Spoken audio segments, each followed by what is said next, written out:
Good evening भाई सबको। भाई साहब, मार्केट हिलने को तैयार नहीं है। गैप अप होता है तो सेलिंग आ जाती है, गैप डाउन होता है तो बाइंग आ जाती है, वो बाइंग सस्टेन नहीं करती, फिर से सेलिंग आ जाती है। ऊपर से इंडिया विक्स ने आज भी मरा ली अपनी 2.5% नीचे। तो भाई ना इस मार्केट में कॉल वाले को जो बना पा रहे हैं ना पुट वाले। मार्केट रेंज में है, ऐसा नहीं है कि मतलब मैं तो बोलूँगा कि जो लाइफ टाइम हाइस का वेट कर रहे हैं उनके साथ ज़्यादा मेंटल टॉर्चर आ रहा है। बिल्कुल पास आते आते 523 से आज से शार्प रिवर्सल हो गया। तो पॉइंट ये है कि इस मार्केट में सिर्फ वही लोग सर्वाइव कर पाएंगे जिनके अंदर पेशेंस है और जिनके अंदर मेंटल स्ट्रेंथ है। वरना फ्रस्ट्रेशन का दूसरा नाम है ये मार्केट। इंडिया विक्स गिरे जा रहा है और मार्केट इतनी टाइट रेंज में 100 पॉइंट के क्या क्या मिलता है इसमें, वो भी गिरते हुए विक्स के साथ। यहाँ नया हाईज लगाया अभी तो इतनी शार्प सेलिंग आ गई। बुल्स के साथ ज़्यादा टॉर्चर है, बियर्स को तो पता है कि हमारा जब टाइम आएगा तो वो अच्छे से आ जाएगा। हाँ। तो एनीवेज, जैसे मैं बोलता हूँ कि जब भी चीज़ें हिसाब से नहीं चल रही हो तो let's stick to the basics. Basics ही स्ट्रांग होते हैं, अल्टीमेटली नॉलेज विल प्रिवेल। ठीक है। तो आज मैं आपको जो चार्ट दिखाने वाला हूँ बहुत रेलेवेंट है आज के मार्केट में और बहुत इम्पैक्टफुल है। ठीक है। देखो क्या हो रहा है पिछले कुछ दिनों में। इंडिया विक्स जा रहा है नीचे लगातार, है ना। इसको डेली पर देख लेते हैं पहले या आवरली पे देखते हैं।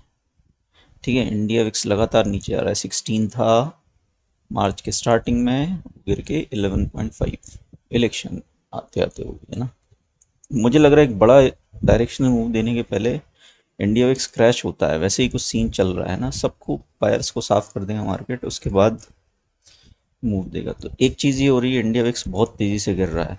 लेकिन मज़े की बात ये है, दूसरी साइड यूएस का विक्स आज भी 3% ऊपर है। इसको अगर आप देखो तो ये बढ़ना शुरू कर चुका है ना। और एक बहुत शार्पली बढ़ा है।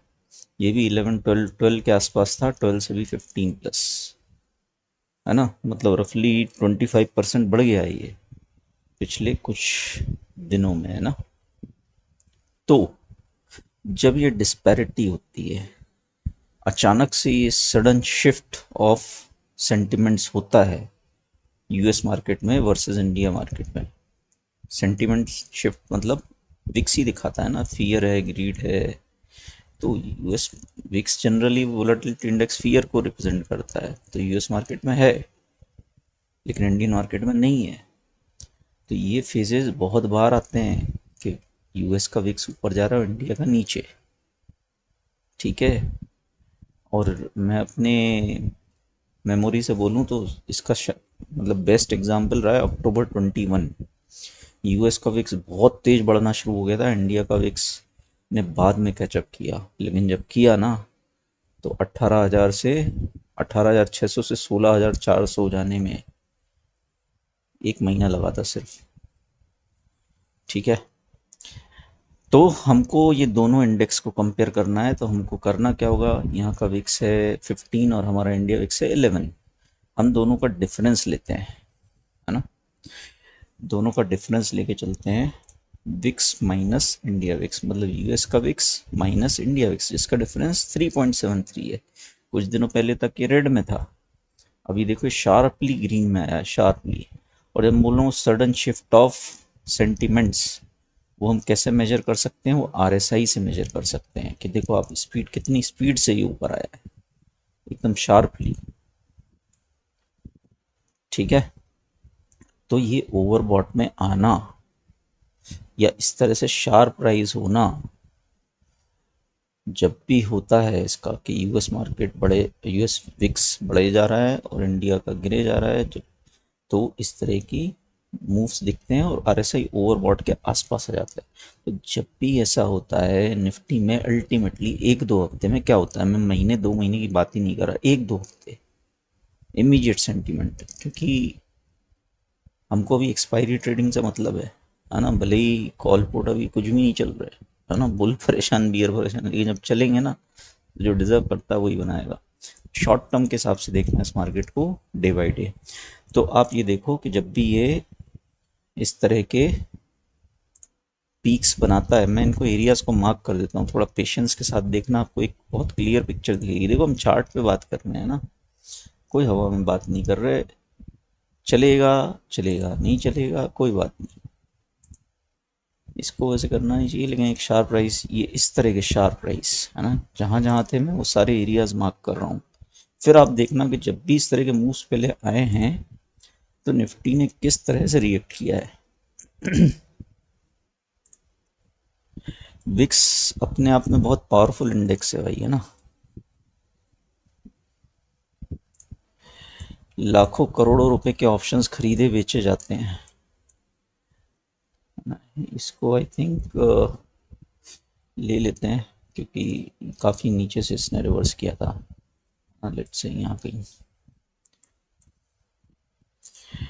ठीक है, ओवरबॉट के आसपास की ही रीडिंग्स लेंगे।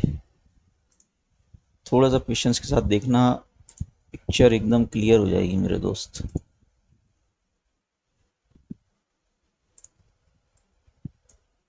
सारे एरियाज मार्क कर रहा हूँ। जब ये ओवरबॉट के आसपास आया है, ये देखो ये कितना ज़बरदस्त रिवर्सल, आहा, ऐसे ही देखना है। ठीक है, मेरे ख्याल से मनी प्रिंटिंग वाला पीरियड हम अवॉइड कर दें तो कोई दिक्कत नहीं होना चाहिए, क्योंकि उस समय तो विक्स वॉज, ले लेते हैं उसमें भी कुछ ओवरबॉट की रीडिंग, क्योंकि उसमें उस समय सब डिप बाय ही हो रहे थे, कोई मतलब नहीं था ना, सारे डिप्स बाय हो रहे थे उस वक्त, इजी मनी। तो कोविड के पहले चलते हैं। ठीक है, तो यहाँ आया था ये ओवरबॉट में, यहाँ पर। ठीक है यार, आप लोग खुद भी देख सकते हो, यहाँ आया था, है ना, यहाँ आया था।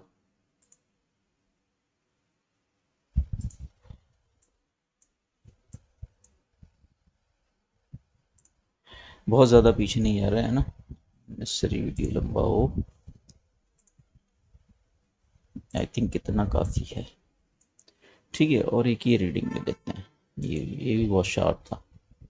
ठीक है, अब मैं इसमें लगा रहा हूँ निफ्टी। आप देखो कि जब जब भी इस तरह की डिस्पैरिटी आई दोनों दोनों देश के वोलेटिलिटी इंडेक्स में, अल्टीमेटली निफ्टी ने यूएस को फॉलो किया या यूएस ने निफ्टी को फॉलो किया है ना। सवाल यही है आज तो मार्केट ऐसा चल रहा है, ऐसा लग रहा है कि इंडिया को ही वर्ल्ड मार्केट फॉलो कर रहे हैं। यहीं से शुरू करते हैं ना, और पीछे भी कर सकते हो आप, है ना, for the sake of saving time मैं यहीं से कर रहा हूँ। और भाई सबको थैंक यू यार, कि आप लोग जो भी है रैशनल हो, और अदरवाइज फ्रस्ट्रेट हो गए हैं भाई लोग, है ना। तो ये this just shows mental strength, तो वो होना ही चाहिए भाई, ट्रेडर को मजबूत इंसान होना चाहिए पहले, ट्रेडिंग तो तभी कर पाएगा। ये देखो आप, जब ऐसा हुआ तो मार्केट बहुत शार्पली करेक्ट हुआ ना, फरवरी 2018। यहाँ देखो, इतने बड़े डाउन ट्रेंड के बाद एक बाउंस लिया और नीचे के लोज बनाए, है ना, मतलब नीचे ही बोलेंगे, नीचे के लोज बनाए। ठीक है, यहाँ देखो दिसंबर 18 में एटलीस्ट ऊपर नहीं गया, रेंज में रहा। इस तरह के कुछ एक्सेप्शंस भी दिखेंगे। अगस्त 2019 रेंज में रह गया, थोड़े बहुत लोज बनाए, है ना, ये भी ठीक ठाक लोज थे यार, इतने भी मिल जाए तो अपने एक्सपायरी पे तो अच्छा हो जाए। 11,109 से जो भी 2-3% यहाँ पे छोटे छोटे डिप्स दिए, थोड़े बहुत डिप्स दिए, है ना, छोटे डिप्स। यहाँ देखो, यहाँ जब आया था ओवरबॉट में, बड़ा शार्प रिवर्सल था ये भी, फरवरी 20 just before the crash, Tej reversal आया था। लेकिन रिसेंटली देखो आप, रिसेंटली आपको ज़्यादा इसमें सही रीडिंग्स मिलेंगी, है ना। जनवरी 21 तो मनी प्रिंटिंग वाला पीरियड था, एक छोटा मोटा डिप आया था, नीचे के लोज बने थे, बॉटम बन गया था। यहाँ से देखो आप, जब से इन्फ्लेशन और इंटरेस्ट रेट मैक्रो इन्वायरमेंट बदला है, यहाँ से 2022 से नवंबर 21, यहाँ पे ये डिस्पैरिटी दिखी, है ना। बल्कि इसको यहाँ करें तो ये एक थोड़ा सा माउस लिया, फिर ये बड़ा फॉल था, है ना, एटलीस्ट ऊपर तो नहीं गया, नीचे के लोज बनाए, यहाँ से देखो आप सही गेम शुरू होता है जनवरी 22, बड़ा फॉल, ये यहाँ तक का फॉल। उसके बाद और आगे चलो, अप्रैल 22, तुरंत फॉल, इमीडिएट और बड़ा फॉल। अप्रैल मई जून कयामत थे। ये वो पीरियड है जिस वक्त मेरे कई फॉलोअर्स ने लाखों में और करोड़ में पीएनएल दिखाए थे। मुझे लग रहा है वो समय आएगा, बस टिके रहना भाई, विकेट नहीं लूज करना है। ये देखो सितंबर 22 में परफेक्ट टॉप प्रेडिक्ट किया इसने, बिल्कुल वहीं से गिरा, क्विक करेक्शन दिया। यहाँ पे लाइफ टाइम हाई प्रेडिक्ट कर लिया इसने दिसंबर 22 पे, 2000 पॉइंट का correction. Last leg of correction भी इसने प्रेडिक्ट कर लिया। ठीक है, यहाँ देखो अगस्त 23, ये ठीक ठाक फॉल इसने पकड़ लिया।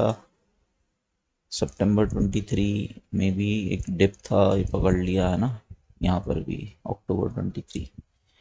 और ये अब पहली बार ओवरबॉट में ऑफिशियली आ चुका है ना, ये क्रॉस कर चुका है एक्चुअली। ये लाइन क्रॉस करने वाले सिनेरियोज कहाँ कहाँ थे, क्रॉस करने वाले सिनेरियोज कन्विंसिंगली, यहाँ टच ही किया था, यहाँ भी टच ही किया था। इधर था, कोविड के पहले ही था यार, कोविड के पहले क्रॉस किया था इसने दिसंबर 19, है ना। और आई थिंक यहाँ भी 2018 में भी ये था सही, जनवरी 2018। इस तरह का मूव हो जाए ना, इस शार्प फॉल, मज़ा आ जाएगा। देखो यार, चार्ट्स तो सारे एक ही डायरेक्शन बता रहे हैं, है ना। मैं बुलिशनेस ढूंढने की कोशिश करता हूँ बहुत। ऐसा नहीं है कि मैं नहीं चाहता कि मार्केट ऊपर ना जाए, क्यों नहीं चाहता। आज बैंक निफ्टी कॉल्स 47,800 आ जाता तो मेरे प्रॉफिट ज़बरदस्त होते। मतलब 10-10, 15-15 रुपए के बैंक निफ्टी ऑप्शन 100 रुपये हो जाते हैं, लेकिन कॉल भी कहाँ दे रहे हैं। तो मैं समझ रहा हूँ बुल्स की क्या स्थिति है खराब है हालत। मार्केट कुछ भी नहीं दे रहा भाई, ना कॉल वालों को ना पुट वालों को। थोड़े बहुत बढ़ गए सुबह, जिसने ले लिया बैंक निफ्टी हो गया, है ना। तो मैं भी चाहता हूँ कि एटलीस्ट या तो कॉल चल जाए यार, नहीं चल रहा।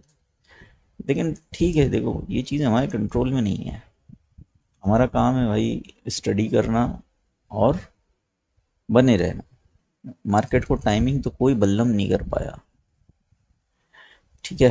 तो यहाँ पे थोड़ा सा इंसान की पर्सनैलिटी निकल के आती है। कुछ लोग पैनिक हो जाएंगे, कुछ लोग देखेंगे भी नहीं, अरे जब आएगा मूव तब आएगा, कोई मतलब ही नहीं, है ना। कुछ लोग हैं जो इस रेंज बाउंड मार्केट में अपनी स्टडी को बढ़ा देंगे कि यार क्या चीज़ है जो ट्रिगर करेगी इंडिया विक्स को ऊपर जाने में, क्या चीज़ ट्रिगर करेगी निफ्टी को इस रेंज से निकालने में, वो अपनी स्टडी को बढ़ा देंगे। तो ये इस तरह के फेजेस में इंसान की पर्सनैलिटी निकल के आती है। अदरवाइज आप देखो स्टॉक मार्केट में कॉल और पुट दोनों ही रो रहे हैं, दोनों रो रहे हैं, मार्केट हिल ही नहीं रहा। बहुत रोना धोना है भाई मार्केट में, लेकिन स्ट्रॉन्ग पर्सनैलिटी कम ही होती है। तो आप किस तरह की पर्सनैलिटी हो, आपका क्या सोच है। मार्केट रेंज बाउंड में पेशेंस टेस्ट कर रहा है, बहुत दिन हो गए रेंज में है, इलेक्शंस पे भी मूव नहीं दे रहा है। अभी तो क्या दूर है इलेक्शन, फिर भी ये सब में आपका क्या रिएक्शन है। मतलब आपका अपनी पर्सनैलिटी आप पहचान सकते हो, है ना। मैं पर्सनली उस कैटेगरी में फॉलो होता हूँ कि जब मार्केट पेशेंस टेस्ट कर रहा है, मैं अपनी स्टडी बढ़ा देता हूँ। यार क्या चीज़ है ट्रिगर करेगी, क्योंकि आप जितना घुसोगे ना अंदर तक मार्केट में, उतने लंबे समय तक आप वो आपके लिए वो लर्निंग, वो नॉलेज काम रहेगी। आपको याद रहेगा कि अच्छा उस वक्त ऐसा हुआ था, तब मार्केट ने इस तरह से रिएक्ट करा था। बहुत सारी चीज़ें मैं अपनी मेमोरी से ही बताता हूँ आपको, है ना। ऐसा होता है ना, आप कोई कहीं जा रहे हो, रास्ता भटक गए, बहुत ढूंढ रहे हो, बहुत ढूंढ रहे हो, मिल नहीं रहा है, लेकिन अल्टीमेटली जब मिल जाता है ना, तो वो रास्ता आप जिंदगी भर नहीं भूलते, क्योंकि बड़ी मेहनत से खोजा है। तो ऐसे ही है, मैं अपनी मेहनत बढ़ा रहा हूँ। यही कर सकते हैं भाई, और कुछ नहीं कर सकते। और रोने धोने वाले तो बहुत हैं भाई मार्केट में। लॉस हुआ बस, मैं तो ये बोलता हूँ यार, सीधी बात है, स्टॉक मार्केट में तो नहीं पैसा रखो, लॉस हो गया कोई बात नहीं, पता है ना, एजुकेटेड पर्सन को वो अच्छे से पता है। यहाँ पे कोई गारंटीड रिटर्न्स नहीं है, यहाँ पे हर एक पैसा रिस्क पर है। हर एक समझदार इंसान को, सेंसिबल इंसान को पता है रोता कौन है, जुआ खेलने वाला। घर बार बेच के आ गए, ना कॉल चल रहे ना पुट चल रहे, रोना शुरू, है ना। तो ये पर्सनालिटी निकल के आती है इसमें। तो सिंपल है, यहाँ पे तो कोई गारंटीड रिटर्न्स नहीं है। और दूसरा पेशेंस ज़रूरी है, क्या रोज़ चले ही मार्केट, चलेगा जब चलेगा।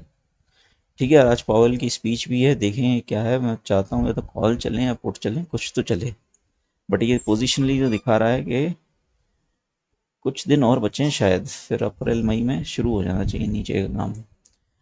जो भी है यार, मूव दे मार्केट, है ना। वेट करेंगे और स्टडी कंटिन्यू करेंगे। मिलते हैं भाई नेक्स्ट वीडियो में।